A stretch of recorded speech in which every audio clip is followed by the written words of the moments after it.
हर हर महादेव बंधुओं। मैं सचिन कुमार मिश्रा अपने YouTube channel Shri Sachinesh astrology पर आपका स्वागत करता हूं। बंधुओं, कल 21 तारीख है, 21 जून, और कल रविवार है। तो ये तो सबको पता है कि कल रविवार है और 21 जून है।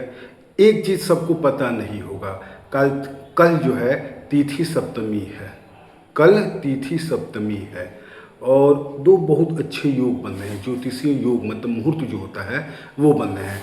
सर्वार्थ सिद्धि योग और त्रिपुष्कर योग। त्रिपुष्कर योग और सर्वार्थ सिद्धि योग, मतलब कहने का सीधा सीधा मतलब ये है कि कल सूर्य भगवान को प्रसन्न करने का बहुत बेहतरीन समय है, बहुत बेहतरीन दिन है।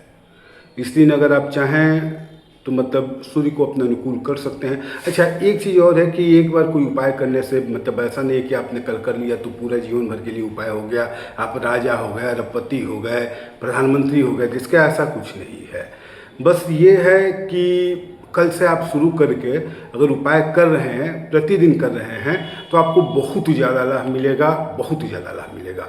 अच्छा, एक चीज़ और है कि अगर प्रतिदिन नहीं कर सकते हैं तो कल ही थोड़ा कुछ ज़्यादा, कल छुट्टी भी है तो कल थोड़ा ज़्यादा आप जप कर लें।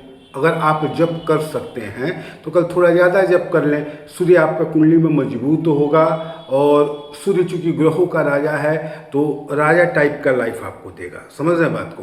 तो मतलब प्रत्येक कार्य में सफलता, अंदर आत्मविश्वास आएगा, साहस आएगा और लक्ष्मी प्राप्ति भी होगी। जब राजा के समान जीवन देगा तो धन धान्य ऐश्वर्य सब कुछ देगा, राज समाज में मान प्रतिष्ठा देगा, हर तरीके से आपको लाभ देगा। तो कल प्रयास कीजिए, रविवार का दिन है, कि आप सूर्य को प्रसन्न कर लें, सूर्य को प्रसन्न करें।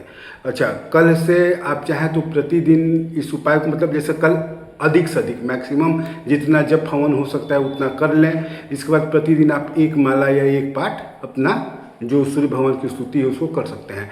तो मैं आपको उपाय बता दे रहा हूँ, एक बार आप करने की कोशिश कीजिए। अगर आपको लाभ महसूस हो तो कीजिएगा, लेकिन निश्चित रूप से लाभ होगा।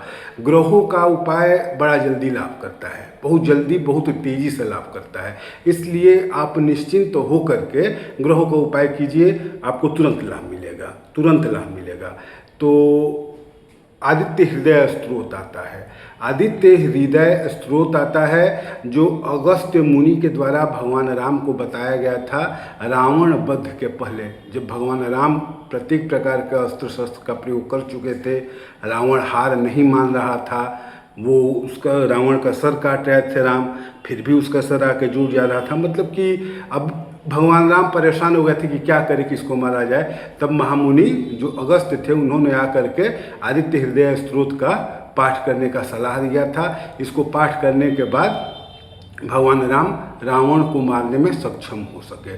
तो देखिए, जो कथा है, कहानी है, वो अलग चीज़ है। आप सीधे सीधे ऐसे समझिए कि अगर आप मंत्र जप करते हैं या स्तुति पढ़ते हैं, स्त्रोत पढ़ते हैं भगवान का, या मतलब कुछ भी करते हैं, तो कुछ ऐसी वेव एनर्जी निकलती है जो आपके शरीर में एक पर्टिकुलर ग्लैंड, एक ग्रंथि को वाइब्रेट करती है, उसको एक्साइटेड करती है और वो आपको लाभ देता है। तो कल सूर्य के लिए देखिए, कुछ कुछ चीज़ें ऐसी होती हैं जो आपको छायावाद में बताया जाता है। छायावाद का मतलब ये हुआ कि कह हम कुछ और रहे हैं, अर्थ कुछ और निकलता है, बस यही छायावाद है। तो कहानियाँ हैं कि भगवान राम को बताया तो सूर्य के जब से भगवान कृष्ण के पुत्र साम थे, उनका जो चर्म रोग था, कुष्ठ रोग था, सफ़ेद दाग वाला, वो ठीक हुआ। तो जो भी है, ये कहने की बात है, वो कथा कहानी होगी या जो भी होगा नहीं पता, लेकिन इतना पक्का है, फिक्स है कि अगर आपको चर्म रोग होगा उसमें भी लाभ मिलेगा, हृदय रोग होगा उसमें भी लाभ मिलेगा, आपके अंदर साहस का संचार होगा, आत्मविश्वास बढ़ेगा और मतलब राजा का समान जीवन देगा आपको। तो मैं उपाय आपको बता दे रहा हूँ। देखिए, करना क्या है कि अगर आप पढ़ सकते हैं तो आदित्य हृदय स्त्रोत का यथाशक्ति पाठ कीजिए, 11 बार 21 बार पाठ कीजिए। उसके बाद उसका हवन कर लीजिएगा।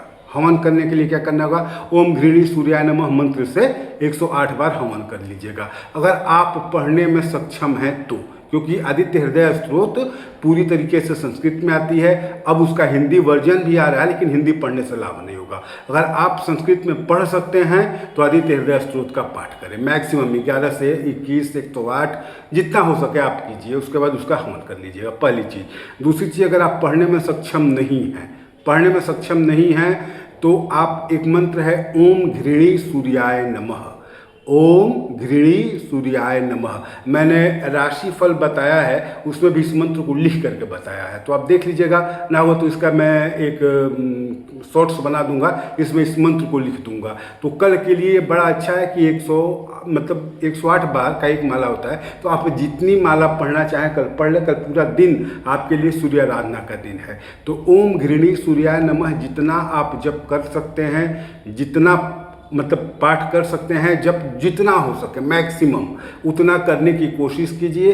उसके बाद उसका दशांश नहीं, एक माला हवन कर दीजिएगा, एक माला हवन कर दीजिएगा। हवन के लिए बेल की लकड़ी या मदार की लकड़ी या दोनों, या तो मदार की लकड़ी जिसको अकवन कहा जाता है, आग कहा जाता है, या बेल की लकड़ी, इन दोनों में से किसी एक लकड़ी का यूज कर सकते हैं। अगर दोनों मिल जाए तो दोनों मिला करके कर लीजिए।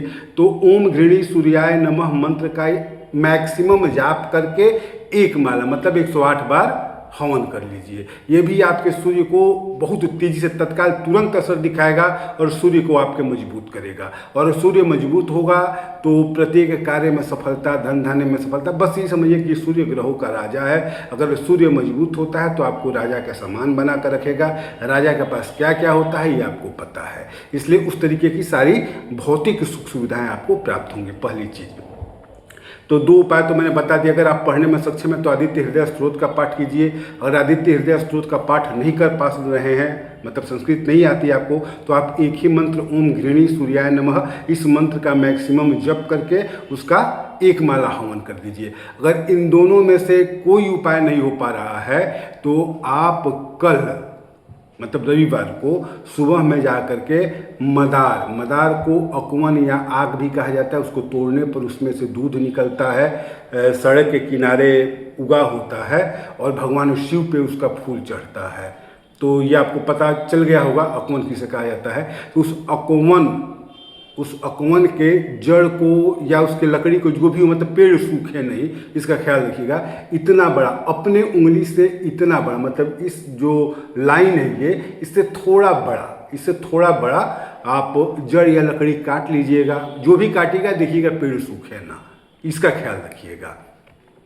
और उस लकड़ी को ला करके लाल धागे में, लाल कपड़े में सिल करके गले में धारण कर लीजिए। ये भी बहुत काम करेगा। जब वो सूख जाए, लकड़ी सूख जाए आग का या मदार का, तो आप फिर उसको चेंज कर लें, 1 सप्ताह में या 2 सप्ताह में दूसरा अकवन का जो जड़ होता है या लकड़ी होता है उसको लेकर के धारण कर लें। तो धीरे धीरे सूर्य आपका मजबूत होना शुरू होगा। लेकिन एक चीज़ है कि जो जड़ी पहनेंगे ठीक है, वो सूर्य को मजबूत करेगा, लेकिन सबसे बेहतरीन फायदा होगा कि अगर आप ओम घृणी सूर्याय नमः मंत्र का मैक्सिमम जप करके बेल की लकड़ी या अकवन की लकड़ी से हवन कर दें, सबसे बेहतरीन फल देगा। और ये ग्रह के रूप में आप जप करेंगे, कोई विशेष उसके लिए विधि विधान की ज़रूरत नहीं है। न्यास वगैरह जो होता है वो ऋषि मुनि करते हैं या पंडित जी लोग करते हैं। अगर आप जप रहे हैं तो ग्रहों के साथ एक चीज़ है कि जो न्यास होता है, करण न्यास, हृदयादि न्यास वगैरह जो भी न्यास है,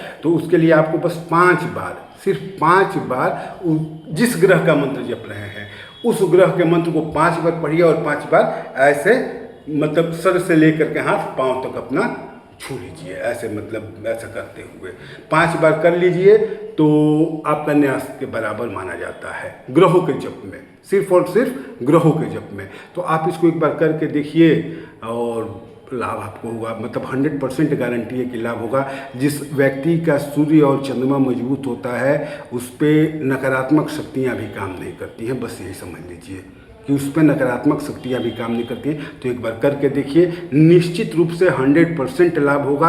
आप आजमा कर देख लीजिए। ठीक है बंधुओं, हर हर महादेव, धन्यवाद।